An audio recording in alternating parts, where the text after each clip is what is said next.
Hi, Suhana. Hi. The weirdest eavesdrop conversation I've ever been. I know. I mean, we were supposed to have this chat just us, but now we've got like a lot of people um, tuning in, and I think there's a lot more people. So welcome everyone. Thank you all for joining us at our inaugural Loeries Creative Hour. I think it's a good opportunity for us to chat. I'm just getting my questions out because I did prepare. Actually, did prepare. So just to give everyone a little bit of a background. I mean, it's such interesting times that we have right now, and going through these times, I joined the Loeries officially at the beginning of April, and we had this really nice plan, right? We're going to do this whole introductory event out in our Loeries garden, and I get to like have a proper sit down with you and chat. And I was actually counting, and I went like, I have met you, Suhana, now probably 3 times in my life. 3 times only. Did you realize that? So so since we've only met 3 times, I still need to get to know you better. So this is my good excuse to get to know Suhana a little bit. But yeah, thanks for joining us. Thanks for being the first Loeries Creative Hour guest. Cool, and welcome on board to the Loeries. And I think you've joined in the most crazy times. I know. But I guess you'll never forget this moment in your life. No. Joining a company in a time of pandemic. Yes, which has never happened before. I mean, I have no one to actually speak to and go, give me advice. What should I be doing right now? So, yeah, I mean, it's going to be. I think we're off to a roaring start, though. I think it's great, and just this webinar idea, and just looking at the way we plan to do the Loeries this year, I think we're off to a great start. Yeah, I wanted to just say, can we do this whole interview without using the word unprecedented? Can we make that our challenge today? Should we have a virtual swear jar? If anyone says unprecedented, what do we do? Yeah, because I think they have to do push-ups or something, because every call I've ever been on related to COVID has the words unprecedented. Let's avoid that word.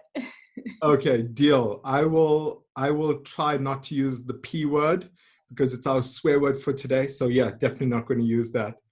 What we should be doing though is if anyone wants to share this. So this is fully booked out. There's no more space available in this webinar. So if you do want to share some of the thinking, hashtags for today is hashtag Loeries Creative Hour. That's for this little space. But also this year, the Loeries are using the hashtag Create Change and the hashtag Beyond COVID, which was a really nice Beyond COVID article that you actually wrote as well. Yes, you gave me a nice challenge in a time. So I feel like everyone knows you, but like I wrote an intro just because I thought it would be really nice to have one. So I'm going to do my best intro voice. And so Suhana Gordhan is an executive creative director at FCB Africa. She has numerous prestigious accolades, including a Black Eagle, Gold Penduring, Creative Circle Ad of the Year, Silver Pixel at the Bookmarks, a Cannes Silver Lion, a D&AD Graphite Pencil, One Show Best in Discipline, and of course, a Loeries Grand Prix. She's passionate about copywriting and building strong relationships between agency and the brand. She's also a strong believer in creating work that is iconic with local flavor. Suhana is the former chairperson of the Loeries, where she was known as the chair auntie. There's a story there, I need to know that, and remains an active Loeries board member today. Suhana is also our guest for the launch edition of the Loeries Creative Hour. She's fully booked. Did I do a good enough introduction? I hope that's enough. Everyone knows you, but just in case they forgot the little points, the salient points, I've added that on. So I think, Suhana, as people continue to join, have to ask, how are you coping with this lockdown? What are you doing? How are you staying sane? I think that I've reached the point where I'm not staying sane anymore. I'm fraying around the edges a little bit. I started an early lockdown. I started on the 17th of March. So it's been a month and 2 weeks. And I've been okay. I think I get very irritable. I live alone. I have these moments where I get very grumpy and moany. Today's the first day I washed my hair and put on some lipstick. I have washed my hair. I mean, today I made special effort.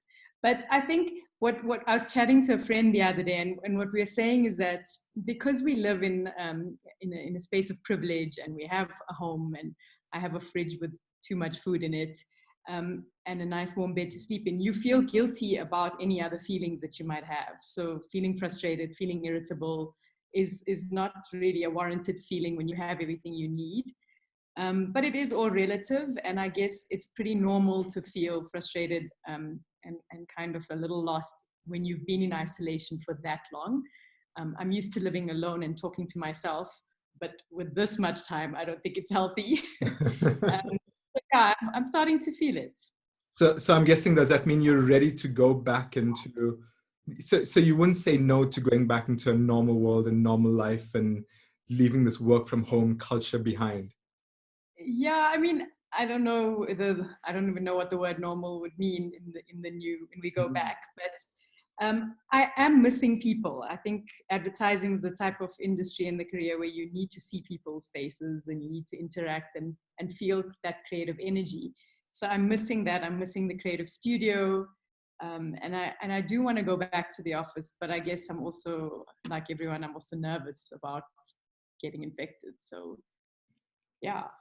I know. I think it's such a real concern. I think we're even just going to your own office environment right now is a big challenge. And I'll tell you some stuff we're doing at the Loeries in terms of setting up some amazing hygiene protocols. So all those things you never had to think about before. Now you get to put hygiene protocols for so many different areas.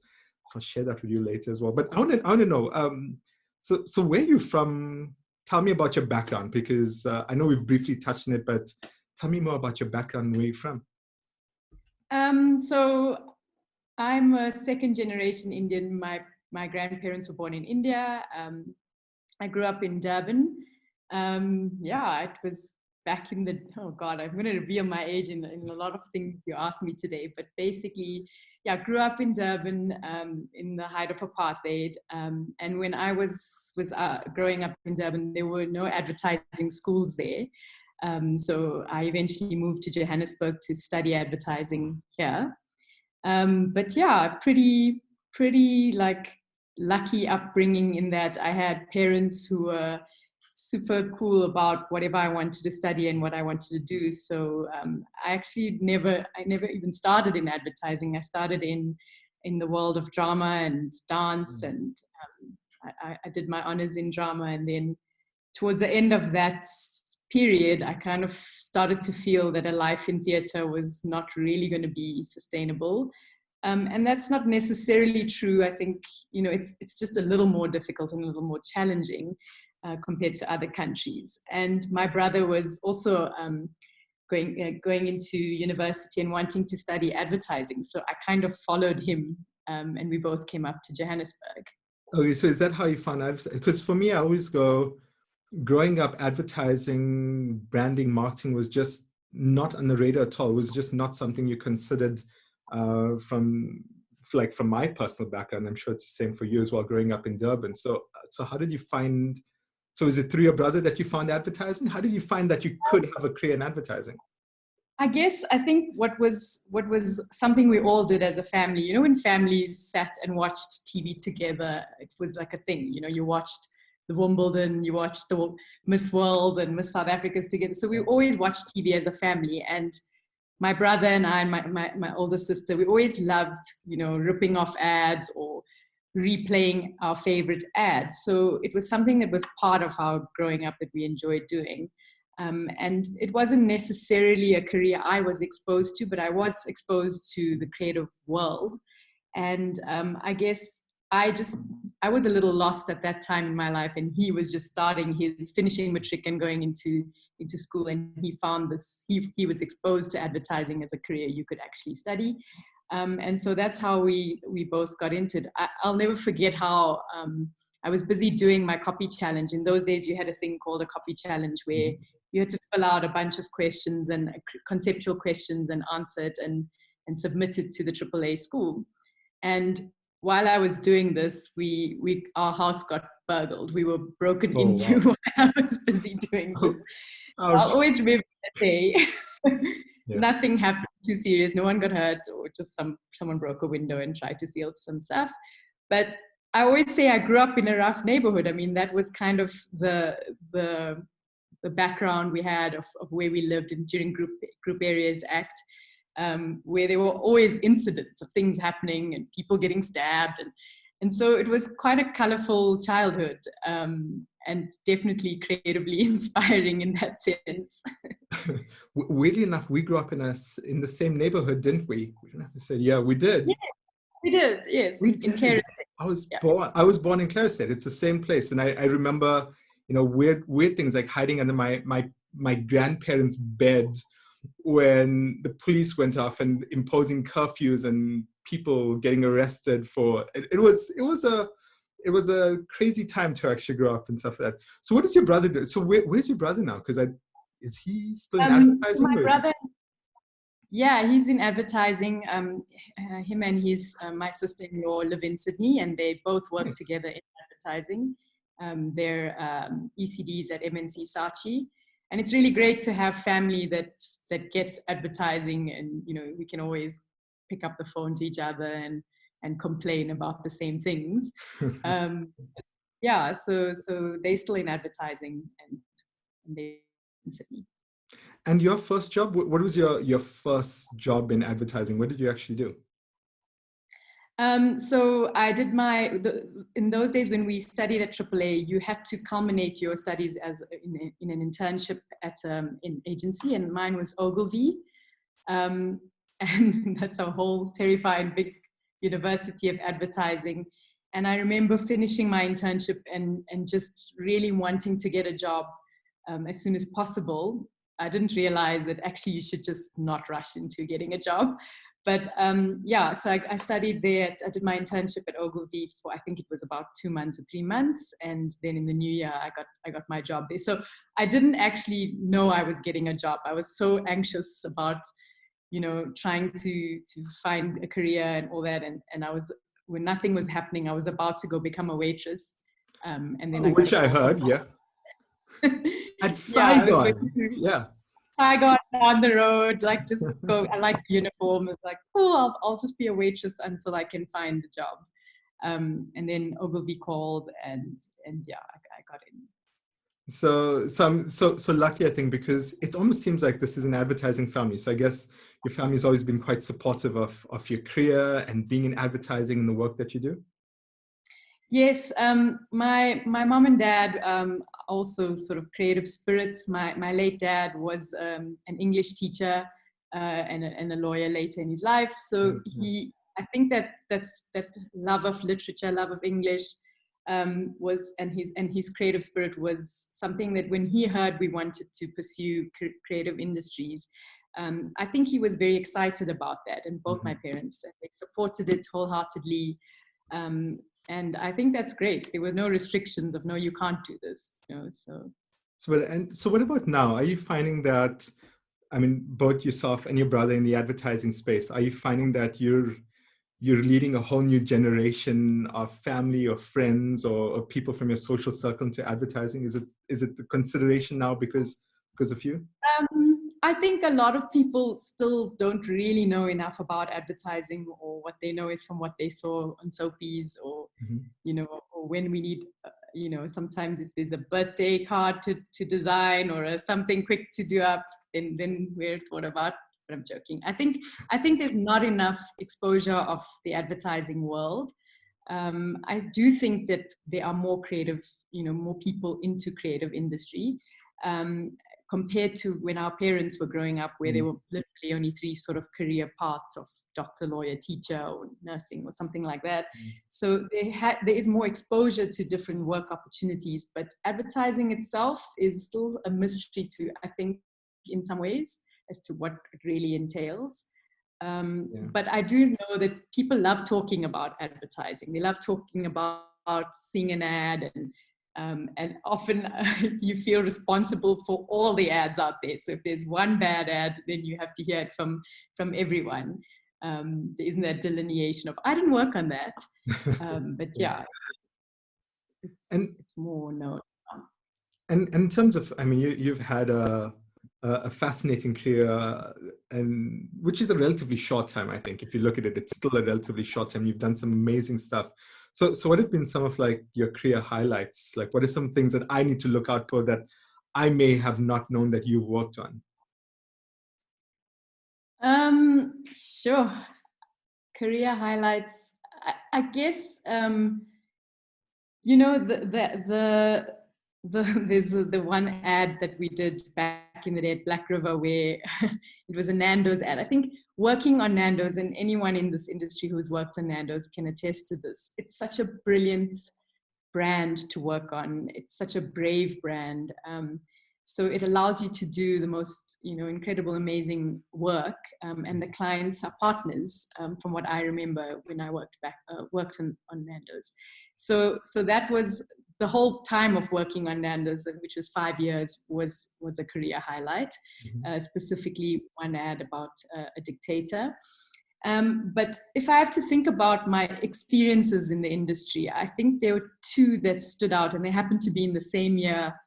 And they're the most incredible experiences I've had in my time. And the one was a leadership program at FCB, where I got to go to Nicaragua to learn how to surf. Nice. So surfing program combined with leadership.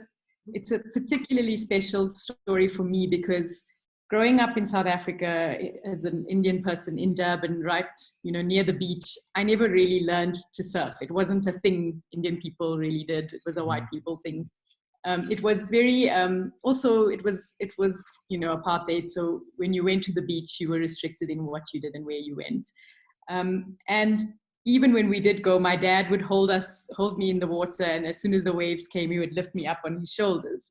So I didn't really learn how to swim in the ocean. I knew how to swim in a pool, but it wasn't like something that we ever thought of doing. I guess if we were exposed to it, I would have certainly loved to do it. Yeah. So in my adult life, to get into the water and learn how to surf in a completely different country was a very incredible experience. And also coupling that with a leadership course. So that was the one. And the other one was being invited to Cannes to serve as a judge on the direct panel. I think it's the thing you wait for in your whole career. And it's really an amazing learning opportunity, and to be surrounded by, all these international judges and to be able to view the best creative work in the world is unforgettable. So those two stand out. There's been lots of other moments, and sometimes an ordinary day in advertising can be pretty frustrating, but it can be pretty interesting as well when you stop yourself and you look around and you think about the things that you're actually doing. We're privileged to have a life where every day is about being creative. No, that sounds, one of the other things I was thinking about while you're chatting is I would love to surf right now. It's also grow up having a look at people surfing, and I want to do that. And obviously you couldn't, but I'm sure there's an analogy to that in advertising as well, because, as we grow up, you can go surfing, and as you enter an industry that's not one that you'd normally have as an option, there must have been some pretty serious challenges, I'm guessing. So, I mean, did you experience any challenges entering advertising? And if you did, how did you cope with them? Yeah, when I entered the work world and entered an advertising agency, I was quite shocked. I didn't know it was going to be like that. I wasn't in college long enough, at advertising school long enough to understand what the industry is about. And it was a scary place. I was quite unhappy and quite terrified most of my life. And I think the reason is that it was a different school of leadership. It was old school. It was very male dominated. I was one of very few women and very few women of color. And so it was an intimidating space, and it was a kind of leadership style where people break you down, and make you feel stupid and not great about your ideas. And it wasn't a nurturing space.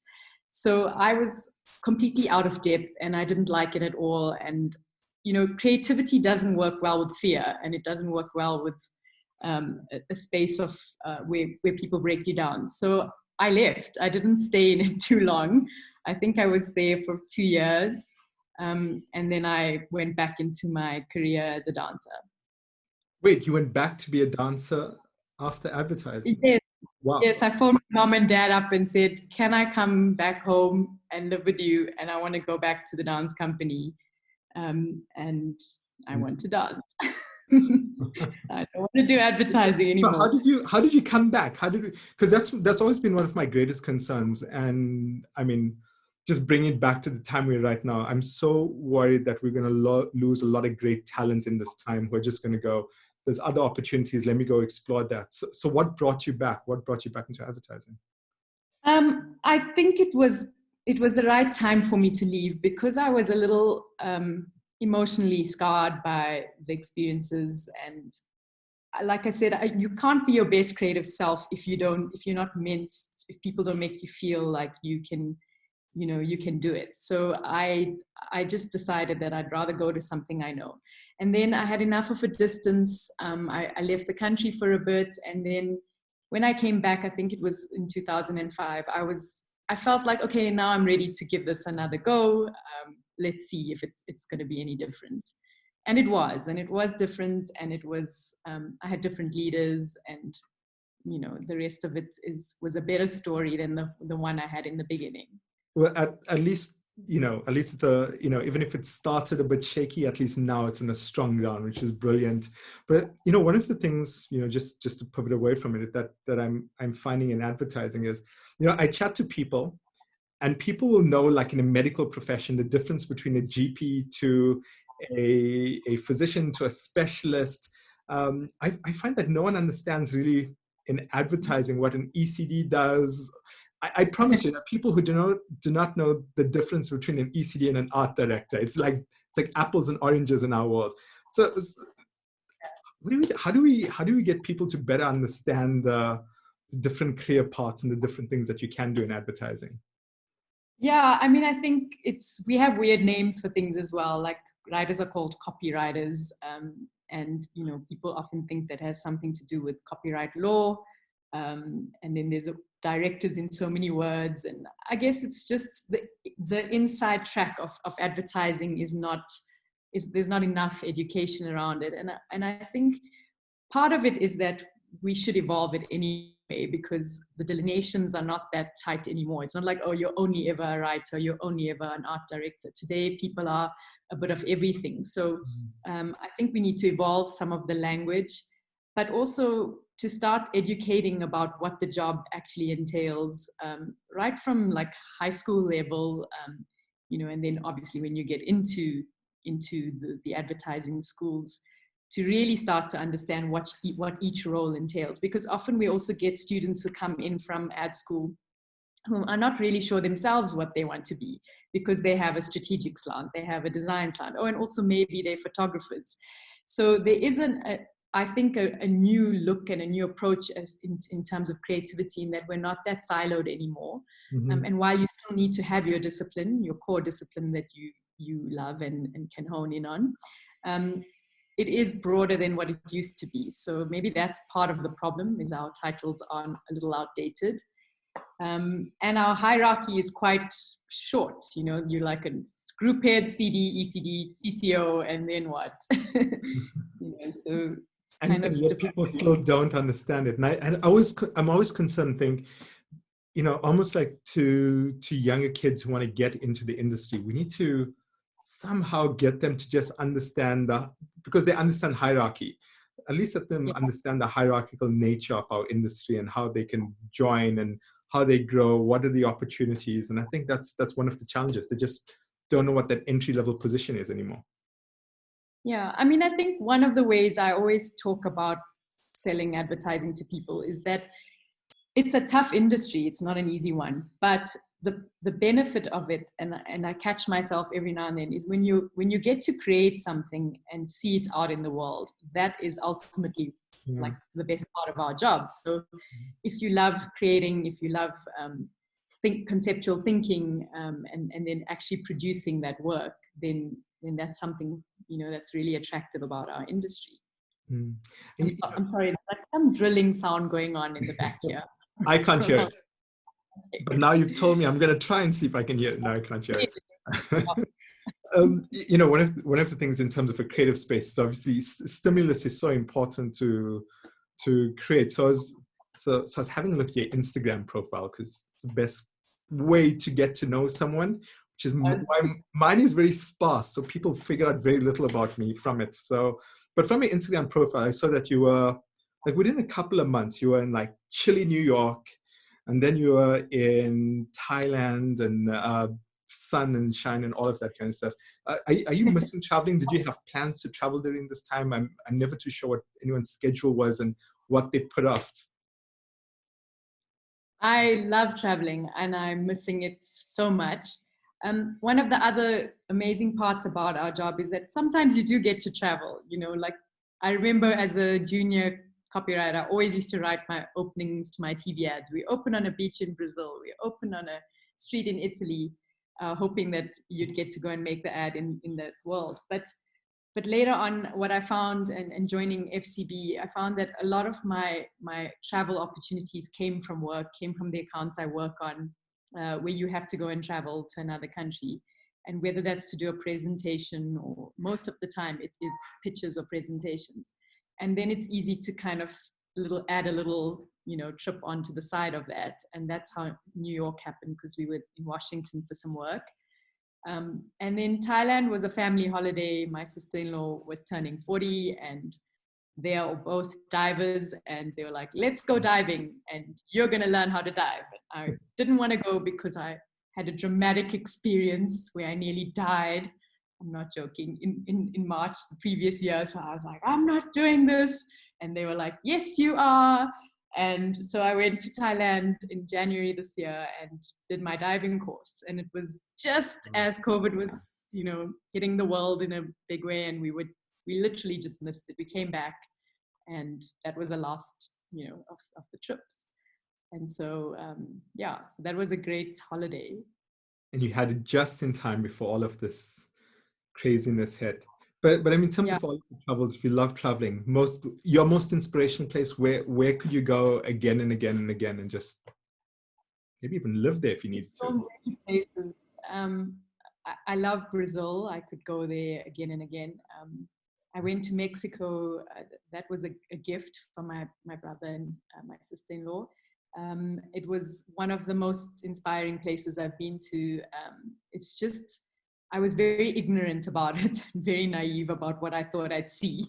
And I'm embarrassed to say I pictured all the stereotypical things in my head, like cacti and ponchos and sandy streets.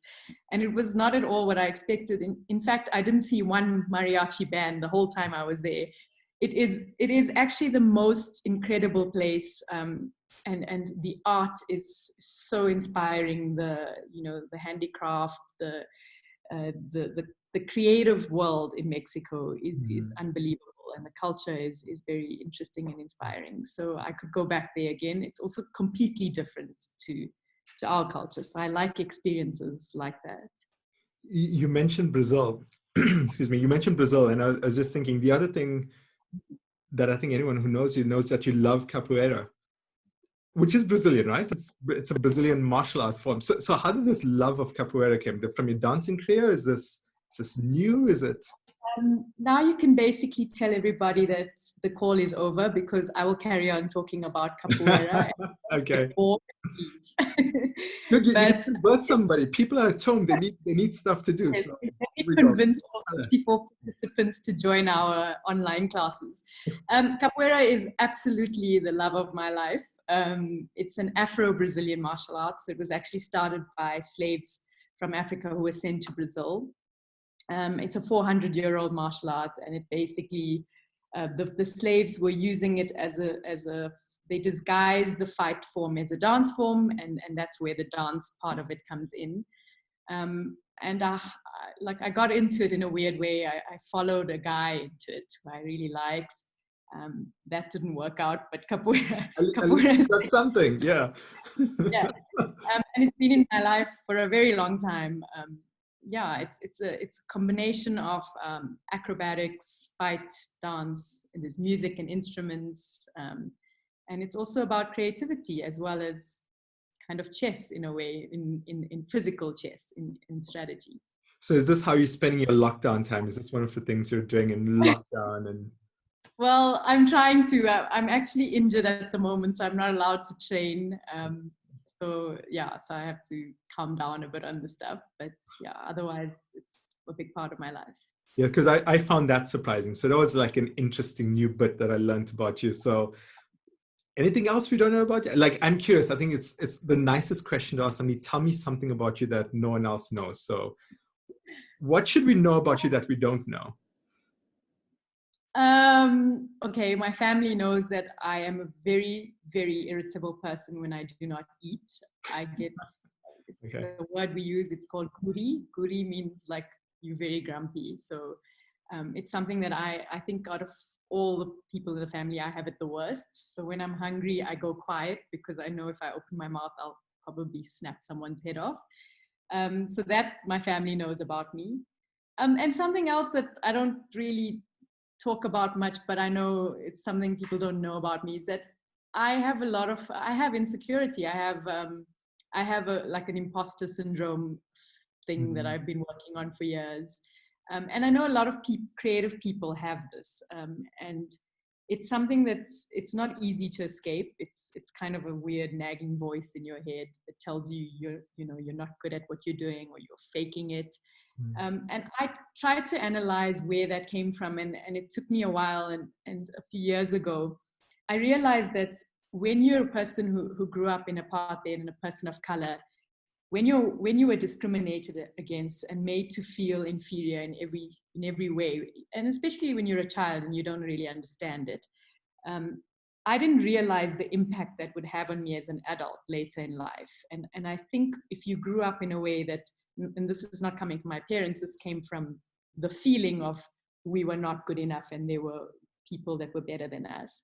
I think that feeling contributed to an imposter syndrome that I only was able to understand later on in life. Mm. So that's something I don't really talk about much, but it's something we spoke about in the leadership course, the surfing course, because that was part of the thing, was to tackle issues you face in leadership. Yeah, I think it's so weird, and I think we need an imposter syndrome support group, because I think there's so many people who are actually going through that right now. Not just right now, throughout their careers, they go, "I'm only here because of luck, by some accident," and it really just negates all the hard work that you've actually put in to Yep. actually get to where you are right now as well. The other thing about the eating thing, how many haikus have you written? Because anyone who hasn't seen your stories, is you're right. Like, so I love chocolate. I will eat a box at a time because I have no self-control. But you're writing a haiku for every little lindor that you were eating. And so how many haikus But did you get? that was one way of disciplining myself, in that I didn't eat the whole box in one go. It didn't work because what people didn't know is that I had a slab of chocolate. I'd eat that in a day and pretend that I'm only eating this one little lint and therefore Yeah. writing haiku. But part of the reason for that was, and I think I wrote about that in my article, is that the one thing we can do in this time is the only thing we know about us. I mean, I know we're creative people, and so let's lean on that. And that was the one thing I'm using to try and get me through it, is writing. So that was part of it, is to just like, let's test my haiku skills every single day. And yeah, and that was a coping mechanism as well as a way of disciplining the chocolate intake. It didn't work. So I want to know about the Loeries, because I think there's so much that I need to still learn about the Loeries as well, even though I'm in this role. So when did you attend your first Loeries? Can you remember like your absolute first Loeries? What was it like? Yeah, people like Roanna on this call will remember the Loeries in Sun City. Those were really amazing days. I was a student at AAA, and we were all invited to go to the Wow. Loeries as students. It was a very special one because I didn't know I was winning an award that year, and my teacher knew and told my brother, and my mom and dad turned up at the Loeries. So no No. to the Loeries with their parents, I can say that. And I snuck them into the party, the after party, where Mark Banks was one of the MCs of the night. So it was a very scary Loeries at first, because, you know, as a student and you're sitting in this massive auditorium, and at the time we were seeing people like Brad Riley and Porky Heffer running up on stage like total rock stars, winning all these awards. And I remember feeling a little bit intimidated and scared about this thing called the Loeries. And you know, you don't know anyone, and you sit in the cheap seats, whereas everyone is sitting in the buffet area and all that. And it was really beautiful, but totally intimidating. And yeah, and that was my first Loeries. And then to go from first Loeries to joining the board. So, and when did you join the Loeries board? First, I served on the committee in 2014, and in 2015, I was invited onto the board, and invited to be the chairperson. And how did that feel? I mean, I always think about, you know, being so for me, I think from a personal level, being in this role at Loeries, I think about the time when I was young in my career, and this was just this unattainable kind of event to even get into, let alone being able to run it someday. So how did it feel eventually getting from a point of, you know, being that young AAA student and then going, I am now the chairperson of the Loeries right now? It felt crazy. It felt crazy, being, you know, that little, and being that young person. I mean, I remember meeting Matthew Bull for the first time at that Loeries, not knowing who the hell he was. Like, I was like, oh, that's Matthew Bull. Everyone had to tell me. So being someone sitting as a really young person, and then getting to be at that point where you're invited to serve back to your industry, it's a pretty amazing feeling. I will be honest with you and say that it doesn't hit you in the moment. It only hits you afterwards, when you can look back on it. And the chance to be the chairperson was something I didn't deal well with in the beginning, because honestly, I was afraid of that I was being offered the opportunity because of being a brown woman. And that was my own issue. It's not something I had to kind of deal with. And it was silly, because what I realized afterwards is that if you have the opportunity and the platform, then you can make what you want out of it. And I did do that. And I think it was a massive learning opportunity. I don't regret it at all. It was an incredible experience. Amazing. And your biggest accomplishment, I mean, in your time there, what do you look back and go, I'm really proud of doing that? I think one of the things, you know, the benefit I had was, you know, being at FCB, I had a lot of leadership around me that I leaned on and kind of sought advice from. And one of the things someone said to me, and actually my brother said, when you do something like this, take it and do it so well that nobody questions why you're in that role, and choose something, pick a lane and pick something that you want to work on. And for me, it was very obvious that one of the glaring things we needed to work on was transformation. And I wanted to shine a specific light on women of color. And so that's something I started to do. Also, what's amazing about the chair role is that you're allowed to bring two other people with you to sit on the committee. And so I brought two powerhouse women with me, and that was Jenny Glover and Simone Bosman. So that, you know, I think that that's also important, is to be able to, if you choose that, you know, women empowerment as your agenda, to have the right people around you. Yeah. And so, yeah, so that year was quite a big, those 2 years was a focus on that. And of that, we started to look at things like how we transform our judging panels, and even little things within the show, like, you know, we used to do this weird thing where we'd have a male comedian and a female, like a model presenting. So it kind of always felt uneven that you put a model against a comedian, and it kind of, I always felt it belittled the model. So it was like, let's match like with like. Let's put two comedians on stage, one a female, one a man. Let's look at little things that we do. You know, you shouldn't only have like a hot woman handing out awards. So just started to look at certain things that we were doing that we could do better, and how we could shine a light on women within the industry. And so we launched an initiative called Open Chair, which I still need to continue because there's still very much a need and a space for it. And that was about giving young women access to senior female leadership. Which I'd like to help on. So you tell me so give me more knowledge, understanding, and let's work on that together as well. I mean, you know, the Loeries is a non-profit organization. I think lots of people forget that and don't know that. Everything we do purely just to support the industry.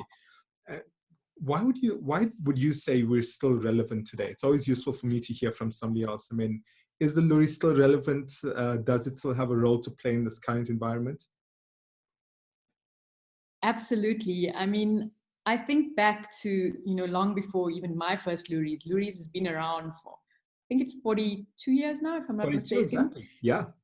Yeah. And ooh, that's, no, I'm not going to say it. But anyway, so that's, it's really old. But what's amazing about it is that an industry, it has a legacy within the industry. And I think that the role of the Loeries has been and always will be about shining a light on great creative work and kind of inspiring great creative and offering a measure. And so there'll always be a place for it. But beyond just the actual awards itself, the Loeries has evolved so much and it's become such a great offering in that it's about learnership, it's about offering the student portfolios and the master classes and you know, the seminars. So it's just become a bigger and bigger show that's beyond just the awards itself. It's about a total celebration of creativity and of the people that make the work. So apart from it being a great party and apart from it being a great opportunity for all of us to just hang out in one space, I think it's still an inspiring awards show and there'll always be a place for it. You know, this year, one of the things we've done with the Loeries, which you obviously know very, very well because you're part of the decision, was to make the entries free. And, you know, why should agencies enter this year? I mean, you've got a free entry. Why is it so important this year, I think more than ever, to be part of the Loeries and to be part of the process and get your work in? You know, I think it's natural for agencies to not want to enter because we've also had mandates from our holding companies, but those are financial reasons not to enter. And the fact that you zero rated it, you know, takes that problem away because while the year has been disruptive and while the amount of entries might not be the same as before, we still have to celebrate the work we have done. We still have to award great creative work. And I think we shouldn't stop that. The momentum on that shouldn't stop. And if anything, it offers us a chance to have some kind of normality in a time of disruption. And beyond that, like I said, I think there's more to offer than just the judging of the work. So yeah, I think, and even in my article, I think the place for creativity now is bigger than ever before. The need for it is bigger because I think the beauty of what we do as creatives is we find truths, we find insights, and we turn those into stories and ideas that people can relate to. So we need more of that right now. And I think, yeah, that's the role we serve. We can't solve the pandemic, we can't fix it, we can't build beds, but we can put our creative ideas out into the world, and that drives the economy. So there's a big space for it. Excuse me. Sorry, I was just saying, I thought that article was fantastic because it was just open and honest and very real. It wasn't a whole lot of just facts and just like take the facts. So I really appreciate it. If anyone wants to read it, it's on our website. It's called Our Quiet Defiance Against the Mighty Virus. So it's on the Loeries website. Please go have a look at it. So just in terms of the COVID-19 pandemic and its impact on the industry itself, I mean, what are your thoughts on this? How do you think we're going to get through this? Any other thoughts on the impact of COVID-19 on our industry? So when you asked me to write the article, it was about writing about creativity in the time of positive creativity in the time of COVID. And I remember like freaking out and reaching out to our global strategists because they know more. There's that imposter syndrome. And the truth is that it is what I think it is, which is we can only do what we do. So our job is to be creative. Our job is to find opportunity in moments of challenge and difficulty. And our job is to evolve the way we do our work. So I think, you know, COVID is a very big challenge, and it's all our clients are a little bit afraid of it. And there was a period where no one knew what to do. And so I think it's our job to guide our brands. You know, and one of the global strategists at FCB, he spoke about the fact that in a time of recession, you must continue to your marketing. You know, even if you're scared about it, and even if you're worried, try not to cut your budgets. Try to still have a share of voice. You know, go after that voice, whereas your competitors might be cutting their budgets. At least you still will be present in that time. Obviously, the way you show up in a COVID environment is going to be you have to be quite sensitive about it, and a lot of brands can get that wrong. But I remember asking a question in talking to the global strategist. I was like, what about brand love in this time? And he's like, absolutely, you still need to build your brand love. You might not be selling product, but now is the time to build brand love. So yes, it is a challenging time. Our clients want to cut their budgets, and it puts all of us in a very nervous situation. But I think all we can do is offer up ideas that help them to see it in a different way, and to make sure we're out there. It's hard. I don't know if you all saw, there was an ad that came out of the States. It was a compilation of all the COVID ads that have been done in this time, and they all sound the same, and they all use the word unprecedented, and You they all said say, it. we're here for you. I broke the rules. Yeah, you have to do a push. So I broke the rules. You broke the rules, Suhana. I'll do it off. I'll take this offline. So yeah, so that's the other challenge, is if you are going to do work in this time, how are you going to do it in a way that's right for your brand, authentic, and not just contributing to more noise out there, which is quite a big challenge. You know, one of the other challenges of this as well, and all the challenges we're having, is that this is impacting some of the transformation goals, and impacting women, and especially women of color, getting into the industry as well. So what are your thoughts on this, and on the impact that it's having in terms of achieving these transformation goals that a lot of organizations had set for this year? Look, I don't think we should ever take our foot off the transformation story. I think it's something we always have to be, thinking of, and I don't think that's necessarily a financial, kind of offshoot. I think the idea of transformation works in so many different ways. It works in like, my best example, my best definition of transformation is to find potential and shine a light on it and help grow it. And that you can do no matter what's going on in the world. And I've just, we've been looking at this year, compiling the panels for Loeries, as you know. Yeah. And what's really amazing to see, if I look back maybe 5-6 years ago, and you look at the rankings lists, historically, obviously, there were not enough people of color on those lists, not because of anything except the historical situation we were in. But today, when I look at that list, if there's a young Black woman who made number 4 in the art director rankings, and that's amazing, and that's not the only person. So we just have to keep growing talent, keep nurturing talent, and offering opportunity and inspiration, and then making sure that we retain talent, because I think the hardest part of all of this is in a time when people's salaries are threatened and all of that, you're going to make sure you're not losing, your future leaders. So I think it calls for investment of time. People, the only way to do that is to invest in people, and to shine a light. So you've got to keep doing that. Yeah, completely agree. One of the key challenges that I look at, and I'm sure you're working at a lot as well, is how do we retain, but also how do we attract talent? How do we get people excited about a role in advertising? Because I think there's almost a disconnect, isn't there, Suhana? Sometimes there's this desire to get into advertising, but they don't understand what's that bridge. How do we actually make that transition from where I am right now? Which school do I go to? How do I go through this process so that an ad agency will go, yes, you're the talent that I would like to recruit into my organization?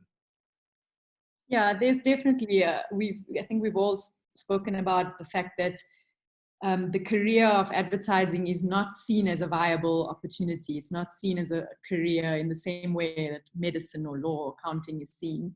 And I think we need to shift that focus and show the potential of our industry.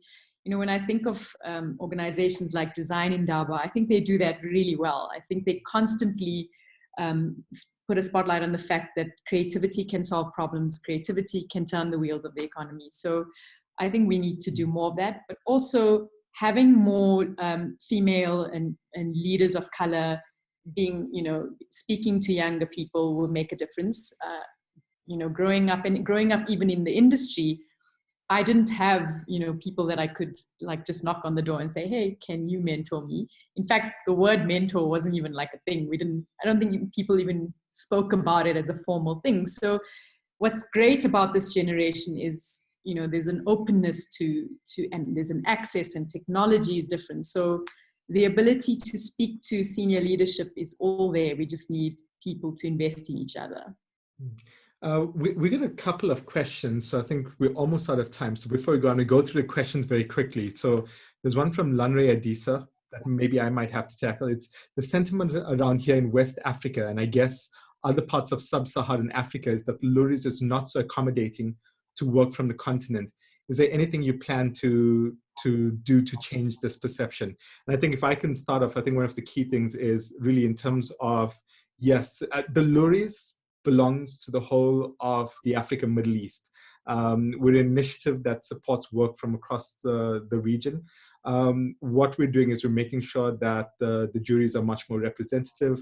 Having great talent from across Africa Middle East in our juries is one of the key ways to ensure that the work that is submitted is judged and recognized for what it is. And if you do great work and we've got the right jury composition, you're going to find that you're going to get the results out of that.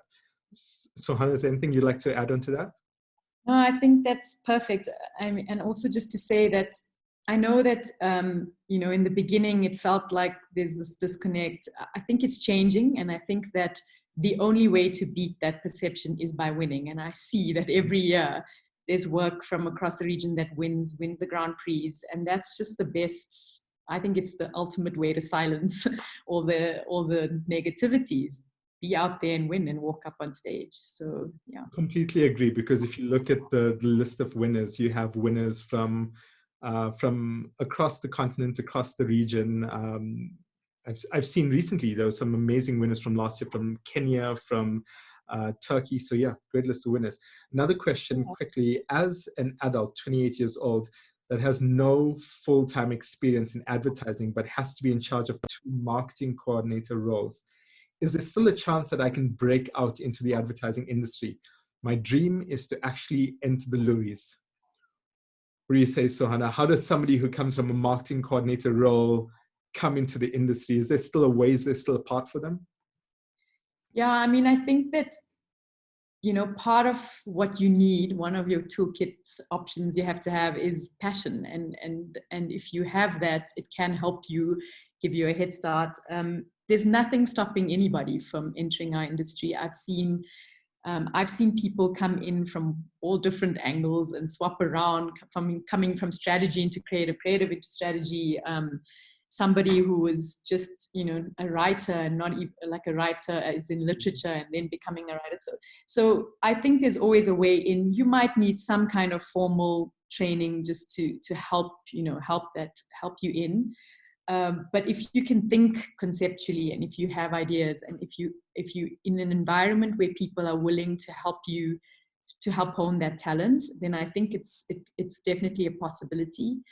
And I've seen it, you know, certainly Alistair King, he's done an amazing job of trying to bring on new copywriters into the industry by offering, by building up the copy challenge that I was telling you about, and evolving that copy challenge, and offering some scholarships through AAA, and I think it's Vega, maybe it's just AAA.